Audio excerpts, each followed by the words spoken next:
I'm ready to tell you my secret now. I hear ram people.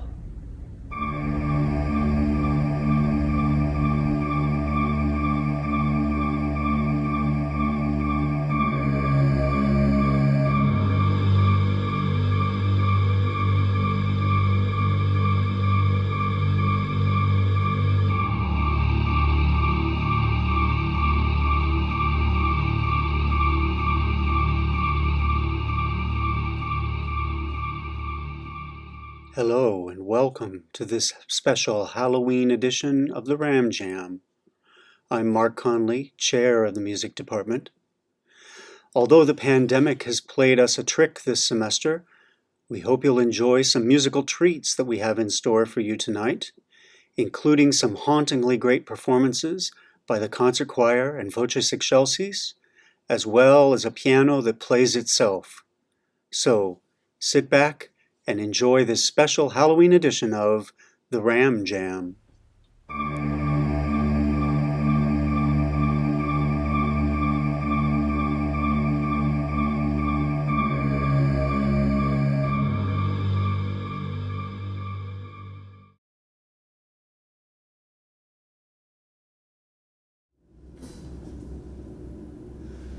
If the sun is red and hazy when it's setting in the sky, and the wind sings in a whisper like a lazy lullaby, and you feel a strange sensation like the changing of the tide, it's just the magic of the full moon.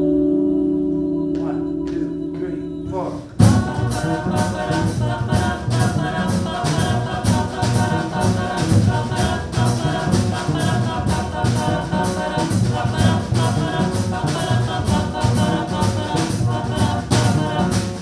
Sleep at night, while nothing passes on. With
welcome everyone for our conversation about suffrage.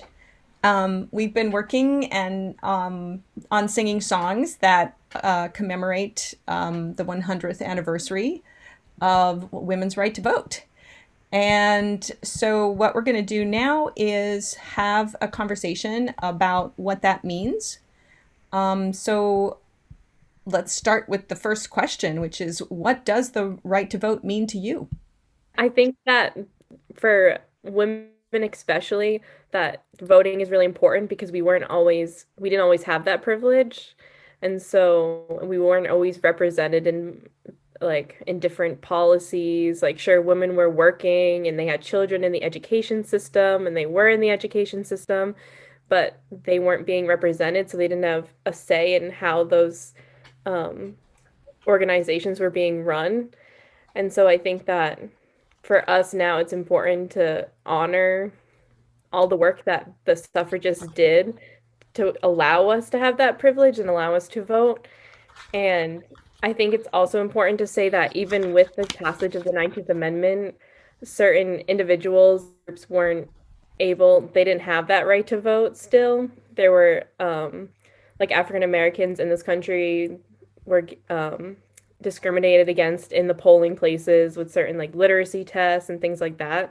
So even though we did have that amendment added to our Constitution, I think it's also important to bring up that not everyone was able to vote. And that we have, yes, we have the right and the privilege, but we also have a responsibility to keep that going and to just continue to make our mark and just continue to be active and involved in that. It's not even necessarily like voting that needs to change. It's like a whole societal shift that like still has to happen. I, as a white woman that's privileged in this country, still face discrimination, inequality in different ways. So it's recognizing how every single party and every single system is still facing that discrimination and prioritizing the people that are on that low, like that are facing more of it, I guess, like African Americans, LGBTQ plus, anybody in this country that's basically like not white, like being able to help them find their voice and using our rights and privileges to help them find that voice. And I think that it's important to note that, the 19th Amendment didn't apply to everyone, like Kristen said, but I think that it's still something that's super relevant today.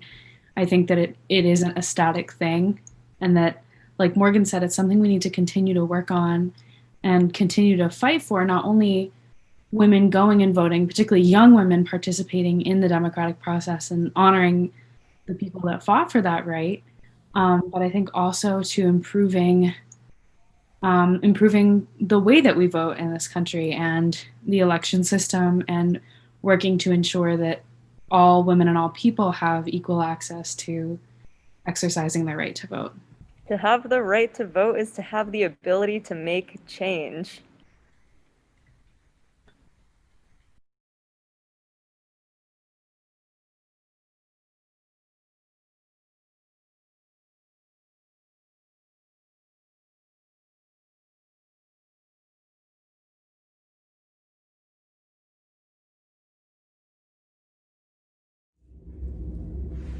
Women are wanting to vote, vote. Women are wanting to vote, vote.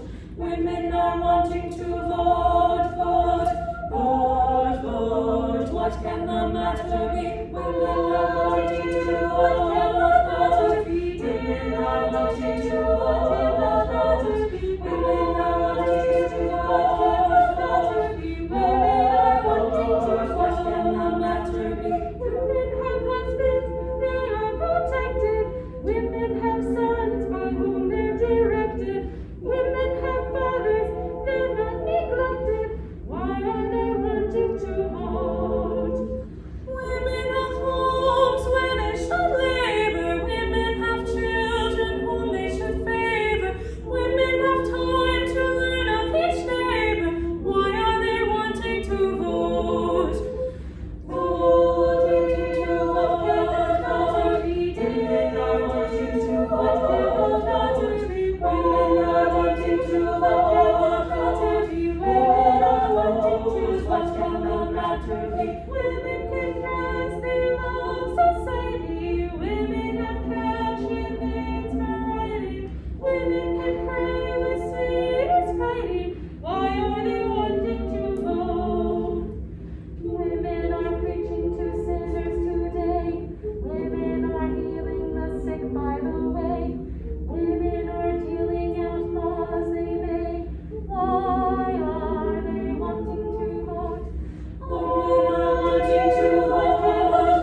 dear, dear, what can the matter be? Oh, dear, what can the matter be when men want every vote? When men want every vote. But let's shift to the music that we sang. These three songs, the songs of suffragettes, "Oh Dear, What Can the Matter Be" by Elizabeth Knight. Let's go to that one first because we took a fun picture at the end of that one that sort of expressed, I think, our feelings when you first read the lyrics and we were singing them, and you were thinking, "Is she really thinking we're gonna sing this song?" I mean, am I wrong? Did people kind of wonder, and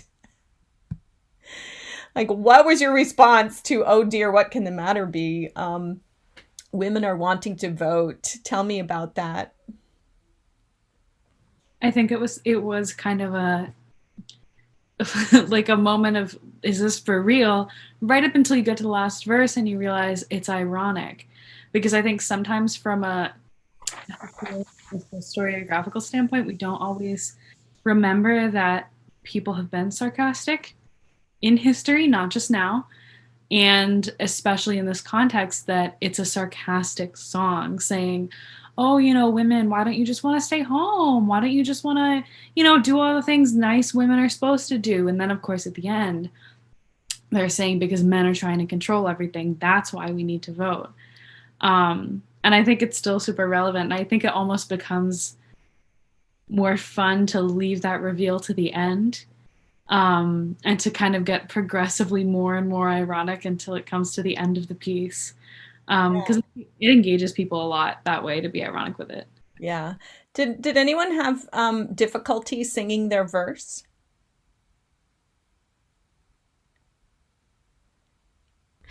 Yeah. Because mine, I don't remember exactly what it is, but it says, like, basically that women have fathers and husbands and sons that can take care of them and speak for them, so why are they wanting to vote? It's like, because I want to vote. I don't know.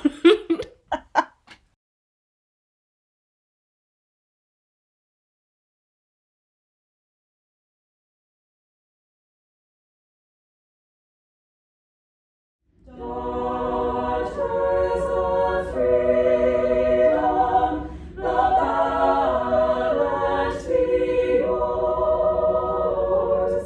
Wield it with wisdom, your hopes it secures.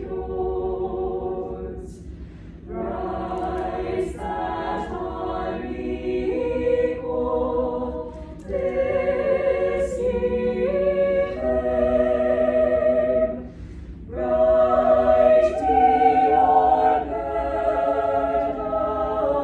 fair your fame. Son, earth of fetters, custom that they come from the valley, hill and glade.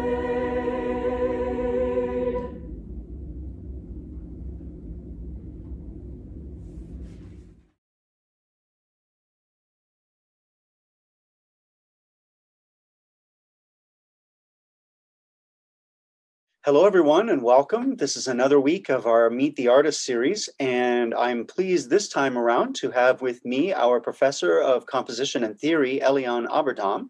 Welcome, Eliane, to the program.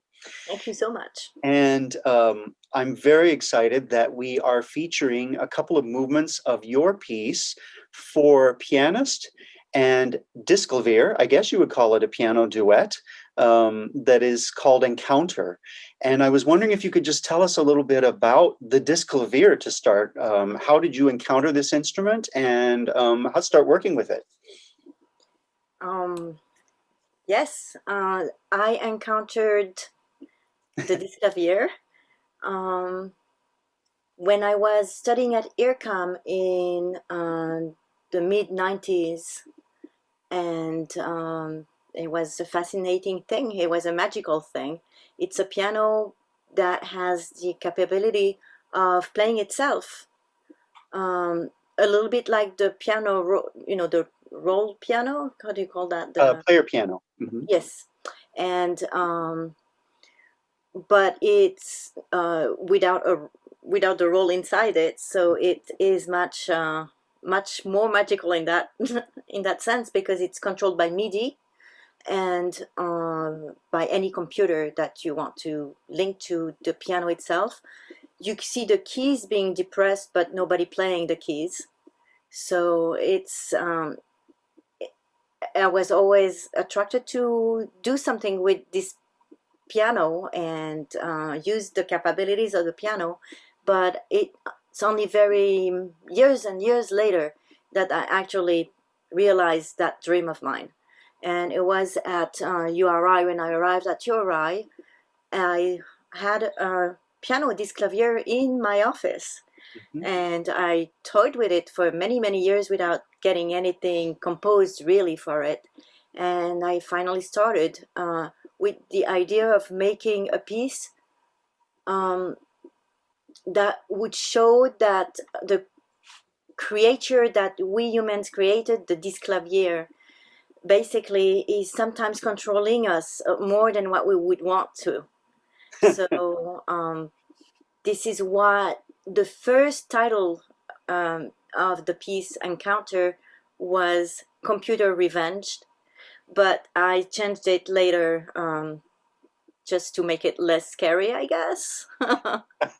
Well, we can keep Computer Revenge in mind because we're going to be showing this show on Halloween, right? Which is why I'm dressed all in orange right now. And so Computer Revenge was the subtitle.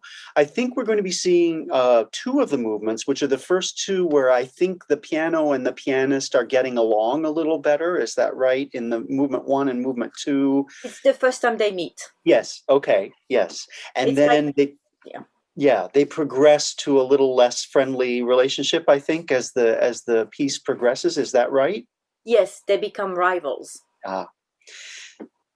So the first movement is also entitled Encounter, as the title of the whole piece. Mm-hmm. Second movement is Affinity, because that's when they're getting almost a romance. They're starting to get together, and the piano starts something. The pianist answers, so they're trying to get along together.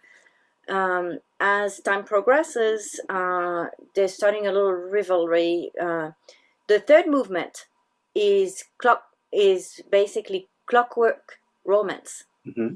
So that's when they start loving each other, but also competing.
during this sabbatical, I didn't know I was going to work on this piece because I went there for another course of course of studies, which was to learn a completely different program. But in that institution, there was this clavier, one of the oldest one, and that's where we practiced, and that's where all the problems started to appear. There were the problem of the pedals that I had to remove, because at first when we tried the piece, it's true that it took the pianist a little time to adjust to having keys being depressed in between his fingers when he was not expecting them to be depressed. Yes. And also the pedals that I had put in my program were actually MIDI pedals. So the piano would press itself, the pedals of itself, which was, and then at one point there was an overload of information or data coming into the MIDI system, and the pedals of the piano became just crazy. And it almost became unstoppable fury of pedaling. It was almost like a concerto for pedal. And I wish I had documentation on that. But it's always fascinating, because the movements are a minute, 50 seconds, 2 minutes long, and people just don't realize, I know, how much work goes behind that. And it's a fascinating piece. And I know everyone will enjoy watching it. And so thank you so much for sharing it with us. And let's see a couple of movements of Encounter. Thank you, Eliane. Thank you.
That's our show for this week. I hope you enjoyed it. I hope you also can see how much fun we have here in the department, even as we're doing serious work as well. If you know somebody here on campus, or maybe somebody who is thinking of coming to URI, who might be interested in joining us, whether as a major or just to sing or to play in an ensemble, you can text the word URI to 401-859-4889, and we can get in touch with you to tell you how to join us. Again, we hope you enjoyed our show, and we hope we'll see you back again here next week for our next edition of The Ram Jam.